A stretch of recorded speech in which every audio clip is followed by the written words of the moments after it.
برحمته وأنزلنا من السماء ماء طهورا.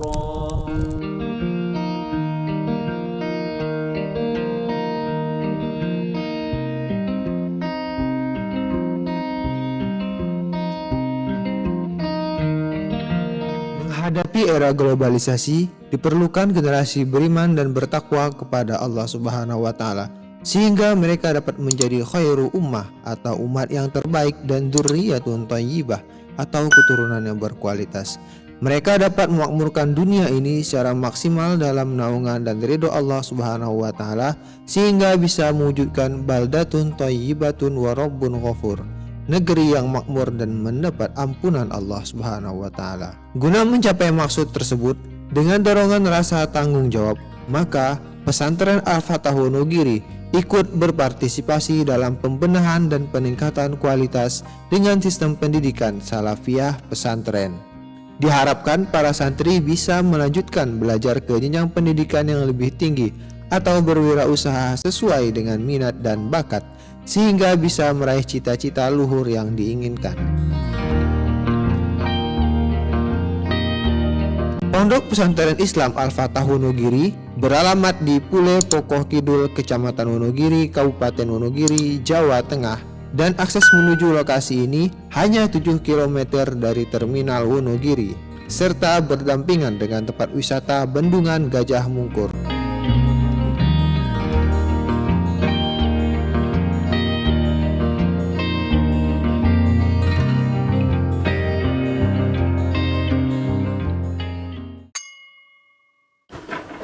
Alhamdulillah, bismillahirrahmanirrahim. Assalamualaikum warahmatullahi wabarakatuh. Alhamdulillah atas silaturahimnya di Pondok Pesantren Al-Fatah Wonogiri. Semoga Allah Subhanahu wa taala senantiasa memberkahi. Bagaimana tadi yang ditanyakan, yang pertama itu sejarah singkat Pondok Pesantren ini berdiri. Diniati untuk berdiri memang sebelum 2008, tapi secara berdiri, secara de facto itu 2008, tapi secara de jure itu 2010. Artinya de jure itu mendapatkan izin dan pengakuan dari pemerintah. Jadi sejak 2008 sudah beroperasional, kemudian dapat izin, kemudian bisa melakukan operasional pendidikan mandiri, artinya tidak nginduk-nginduk ke lembaga lain, itu 2010. Kemudian secara singkatnya memang didorong beberapa hal. Sebelumnya itu waktu kami masih mondok di Meranggen Demak dulu, almarhum Pak Kiai itu memang mendorong Wonogiri itu daerah tandus, daerah yang minim lah intinya untuk pondok pesantren dan lain sebagainya. Nah, akhirnya itu satu dorongan. Selain itu mungkin juga doa beliau, kamu harus bisa ngerintis pondok di daerahmu sendiri. Satu itu. Kedua, didorong oleh kondisi. Saya setelah pulang dari Meranggen aktif ngurusi TPQ. Ketika saya kemana-kemana, ke Jogja, ke Krok itu dulu pelatihan di situ dan sebagainya. Dari mana mas? Dari Wonogiri. Loh, Wonogiri itu daerah penghasil pelacur gitu. Dulu sebutkan gitu. Segitu saya. Hati saya terus suatu saat nanti saya akan buktikan pada Jogja. Saya bisa ngajar Jogja dan Wonogiri tidak seperti itu lagi. Terus akhirnya berjalannya waktu saya kuliah di Solo, saya tinggal di sebuah yayasan. Di situ membimbing kami untuk gimana ngurusi lembaga lah. Qadarullah, kalau waktu masih di Solo kan kayak terikat karena ikut lembaga lain. Sehingga kita tidak memiliki kebebasan. Kemudian nanti kami merasakan bahwa kalau kayak gini saya kapan majunya, saya kapan bisa mewujudkan cita-citanya.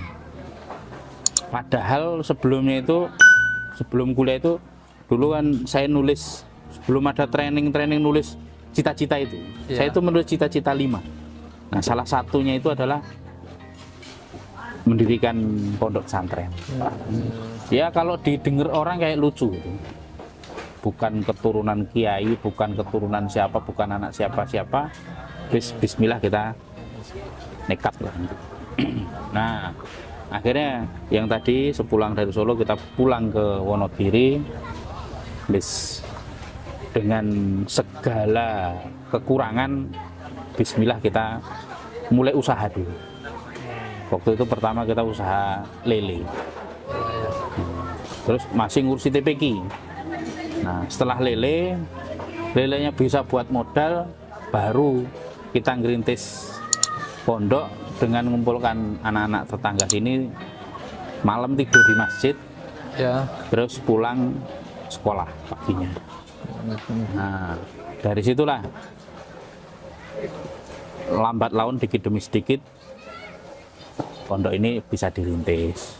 Tapi awal-awal niat kita kan subsidi silang. Tapi kejadiannya nggak subsidi silang. Awalnya punya santri 11, yang 1 itu anaknya orang mampu, yang 10 itu nggak mampu semua. Berlanjut sampai akhirnya setelah mungkin berapa tahun, dari 2010 sampai 2015 itu dibilang free total.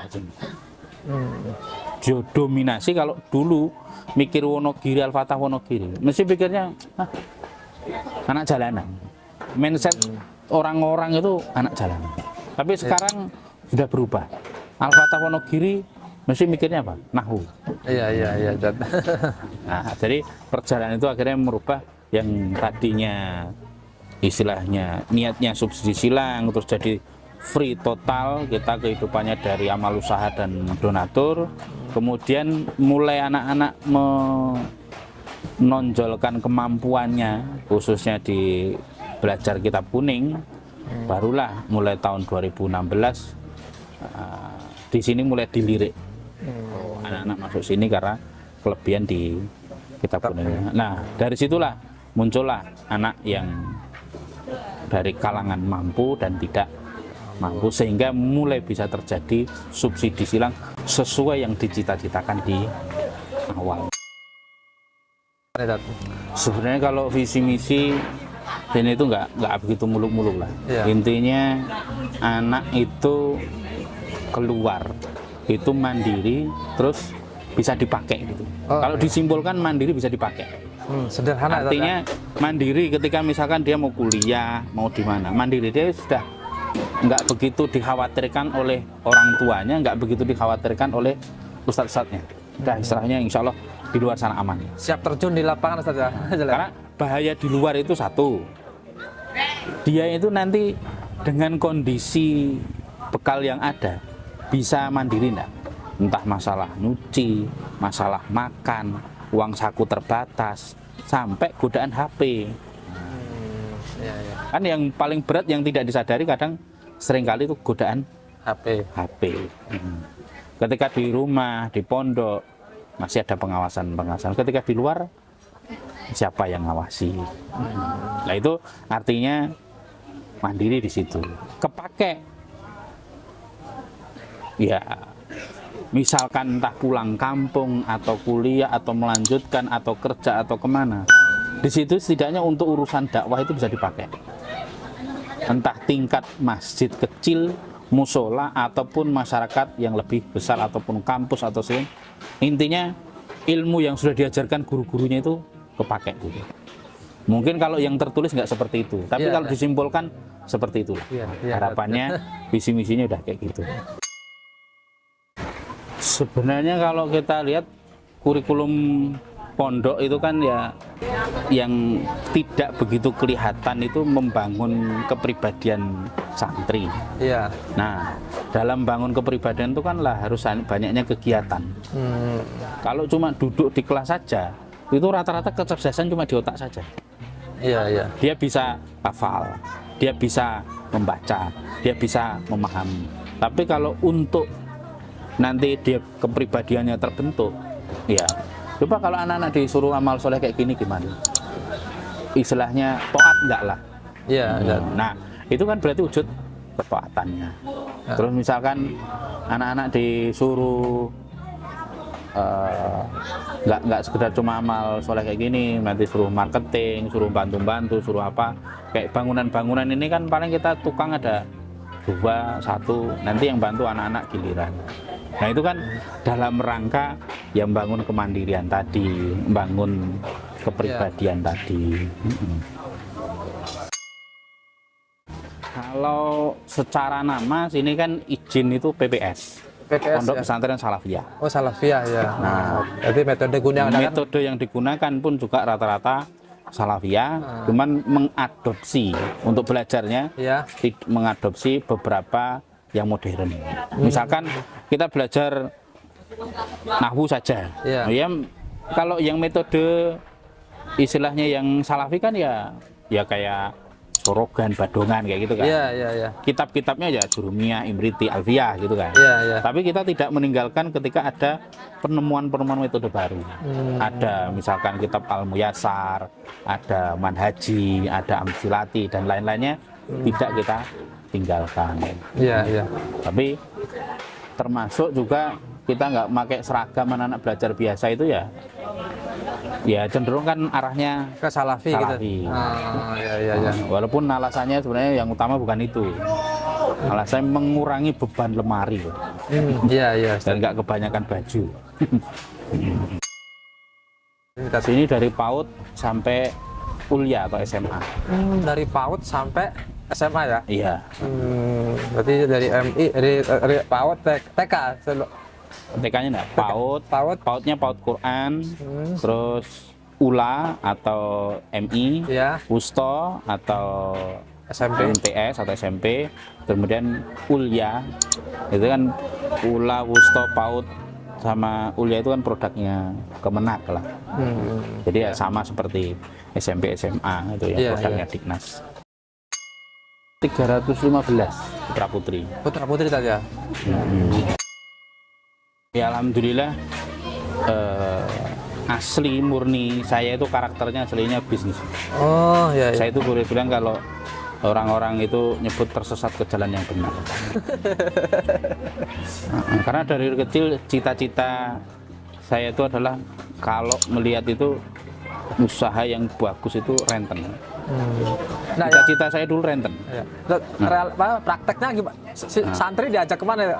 Dagang apa? Nah itu akhirnya gini, karena cita-cita renten, terus akhirnya mondok, tahu renten itu haram, maka udah belajar agama. Terus tahu mana yang benar, mana yang salah. Nah, tapi jiwa bisnis itu tetap melekat dalam diri saya. Maka akhirnya salah satu ciri pondok ini selain daripada nahwu, yaitu ekonomi. Nah, setidaknya ada 2 poin dalam urusan ekonomi bisnis. 1, melatih pemikiran bahwa kita harus berkreasi. Kedua, harus berlatih mental marketing. Sebagus apapun produk kita, tapi kalau marketingnya nggak bisa, ya cuma terima pujian saja, nggak terima uang. Tapi kalau produknya biasa-biasa tapi marketingnya bagus, pasti tetap akan ada hasil. Kalau yang dilatih bisnis apa aja nih tadi? Yang dilatih bisnis misalkan sini ada beberapa amal usaha, entah perikanan, entah pengolahan. Nah, itu anak-anak ya dilibatkan lah. Terus selain itu juga nanti khususnya untuk marketing memang semua santri ada jadwalnya. Oh ada jadwalnya.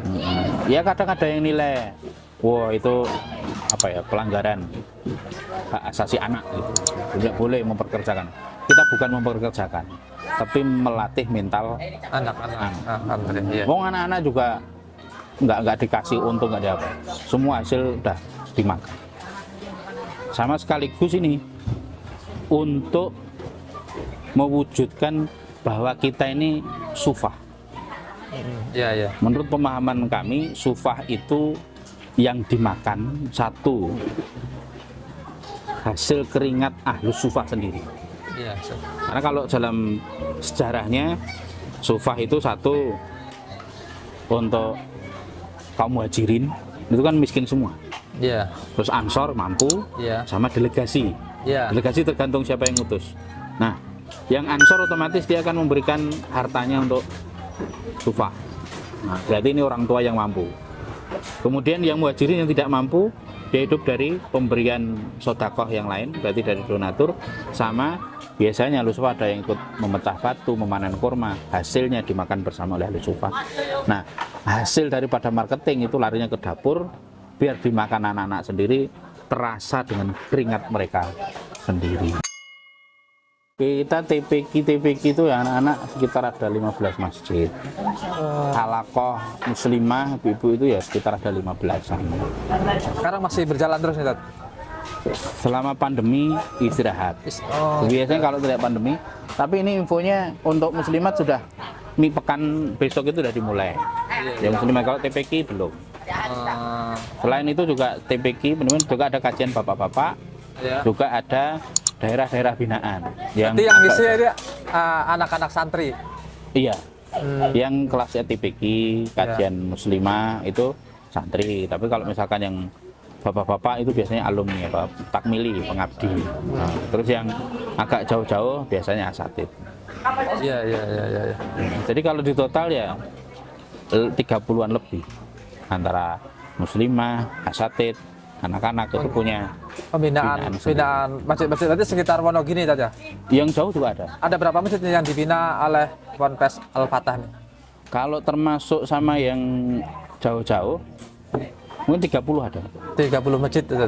Ada. Berarti santri dikirim ke masjid-masjid untuk ceramah atau apa nih, Tat? Gitu ya. Iya, kalau kelasnya TPQ yang ngajar Quran. Oh, ngajar Quran. Kalau yang bapak-bapak biasanya ya kajian sama apa Quran. Tapi kalau biasanya Ramadan Iya. itu santri dikirim semua. Oh, kirim semua ya. Semua, yang putra semua. Yang putri tertentu. Iya. Karena putri terbatas oleh takmir yang ketempatan. Sangguplah ini Iya. ketitipan anak putri. Nah, kalau putra ya semua, biasanya santri dipasangkan dua-dua. Yang senior sama yang kecil dua-dua. Kalau fasilitas ini masih minim banget lah intinya. Makanya kita lebih banyak dorong anak-anak itu banyak bersyukur lah. Karena tidak jaminan fasilitas yang bagus nanti akan memiliki kenangan indah. Iya, Ustaz. Nah, ketika mohon maaf, ini bangunan ini masih baru. Nah, ini anak-anak terlibat. Besok ketika dia sudah lulus ke sini dengan mungkin belajar lesehan, cuma gubuk, itu akan lebih mengenang. Sehingga ilmu itu juga akan teringat. Dia akan teringat pondok terus. Tapi kalau bangunan udah megah biasa, kenangannya di papan nama saja. Iya, Karena iya. saya dulu mengalami seperti itu, anak-anak yang sudah lulus juga seperti itu. Nggak nyangka, oh ternyata sekarang bangunan sudah berubah kayak gini. Oh ini dulu yang masa genteng saya. Iya. Ini yang ngejar saya. Nah itu sebenarnya apa? Yang mereka pakai itu adalah hasil keringat mereka sendiri. Kalau misalkan yang bikin betah sini itu memang terbuka aja sama masyarakat. Jadi padahal misalkan mau ke sini ke sana kan Iya. pondoknya terbuka lah, bukan tertutup. Nah yang sengon-sengon itu nanti kalau sudah dibebaskan, Iya. itu yang untuk pondok janda ke depan. Pondok Janda. janda. Ada berarti ada rencana sini pesantren janda itu ya? Iya, tapi janda produktif, bukan janda tua. Janda produktif. Itu yang berarti umur-umuran berapa nih, Tat, kira-kira? Iya, janda-janda muda lah. Berarti kalau boleh deh pesantren janda itu bisa nih, Tat, ya? Iya, karena banyak keluhan dari Iya. temen, dari wali santri itu. Ya, anak-anak yatim dikurusi, lah ibu-ibunya gimana? Iya. Karena mereka juga butuh perhatian. Kalau saya suruh nikahi paling maksimal bisa 4, tapi kalau pondok bisa sampai 30 sampai 100 gitu. Iya, betul. Tapi nanti juga membuka kalau misalkan dia laku ya keluar dari pondok, jangan tinggal di pondok. Iya. Dan dia nanti selain daripada belajar, nanti dia membantu beberapa pekerjaan yang ada di sini, misalkan jaga kantin, jaga koperasi, ngurusi dapur. istilahnya amal-amal usaha di sini misalkan bisa bekerja di sini. Nah, itu hasilnya untuk kehidupan mereka. Itu konsepnya, tapi itu setelah pengembangan Pondok Putra yang ditargetkan tahun inilah. Nah, dan setelah sini baru kita ngembang yang di area pohon-pohon sengon itu. Harapan secara umumnya memang khairunas angfaum linas, manfaat untuk dakwah itu. Mau jadi apapun terserah, silahkan. Semua saling butuhkan, tidak harus jadi ustadz. Tapi yang namanya dunia dakwah itu wajib bagi seluruh alumni sini.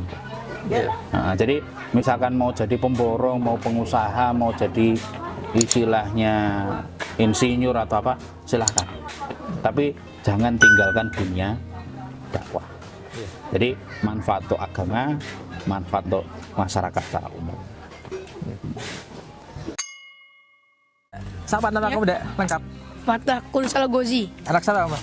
Anaknya Nur Iwan Abadi. Oh, iya. Kelas berapa, Dek? Kelas 8. Kelas 8. Kelas 2 SMP. Kelas 2 SMP ya. Udah berapa tahun di sini, Dek? Baru 1 tahun. 1 tahun. Betah ini. Alhamdulillah betah. Dulu kelas 1-nya di mana? Di sini. Di sini. Muridnya. Berarti 2 tahun kan di sini? Iya. Oh, 2 tahun ya. Dari Lampung mana, Dek? Dari Lampung. Betah di sini kan? Alhamdulillah betah. Apa yang dirasa di sini? Sangat senang. Senang-senang ya? Teman. Kegiatannya apa aja, Dek, sini, Dek? Kegiatannya belajar. Kalau sore olahraga. Olahraga, amal soleh gini ya. Ini lagi amal soleh, Dek ya? Iya. Mau buat api unggun di sana. Oh, api unggun itu. Dari mana kamu, Dek? Dari Kalimantan Barat. Nama lengkap? Dava Fawas Abror. Dari siapa kamu ke sini, Dek? Apa? Informasi dari siapa? Dari teman. Dari teman ya. Iya. Terus betah nggak di sini? Betah, alhamdulillah. Tanggapan kamu di sini gimana? Itu. Tanggapan saya sih gimana ya? Lumayan sih, alhamdulillah baik. Baik ya. Iya. Kan fasilitas sederhana nih. Sekolah kadang pakai sarung, ini gimana? Enjoy aja. Enjoy aja. Enjoy aja. Enjoy. Syukuri. Iya. Udah bisa apa aja, Dek? Udah bisa lumayan sih, banyak lumayan. Salah satunya bisa apa? Salah satunya ya Al-Qur'an, alhamdulillah. Udah. Apalan ada? Apalan sih ada. Ada berapa juz? Baru 3. 3 juz? Iya. Harapan ke depan sih insya Allah 30 juz. Alhamdulillah, amin. Ya, amin. Nah, pesannya kalau masuk ke pondok ya tetap jalani apa yang ada kalau di pondok. Syukuri. Iya. Walaupun istilahnya fasilitas enggak ya seapa adanya. Ya, Tetap syukuri, jalani. Ya, oke, makasih banyak ya. Ya. Dek, nama kamu siapa, Dek? Nama saya Muhammad Ragil Putra Mahardika. Dari mana, Dek? Asalnya dari Kupang, NTT. Oh, jauh juga, Dek ya? Ya. Sini tahu sini dari siapa, Dek? Dari kakak. Kakak ya. Udah berapa lama di sini? 3-4 bulan berjalan. Betah di sini. Alhamdulillah betah. Kelas berapa tadi, Dek? Kelas 10. Kelas 10 ya. Nanti satu SMA. ya. Gimana rasanya di Ponpes Al-Fatah ini gimana? Ya begitu. Kalau mau dibilang ada senangnya, ada susahnya juga ya. Semua berpadu di sini. Duka-dukanya ya banyak lah. Banyak dari ya? kehilangan barang lah, itulah. Oh gitu. Banyak. Barang suka hilang, Dek? Enggak juga sih. Enggak ya. Gatel-gatel enggak? Gatal-gatal alhamdulillah enggak. Oh, Karena enggak. udah pernah pondok jadi udah enggak kena kayak gitu lagi. Iya. Ya, mudah-mudahan betah deh ya di sini deh ya.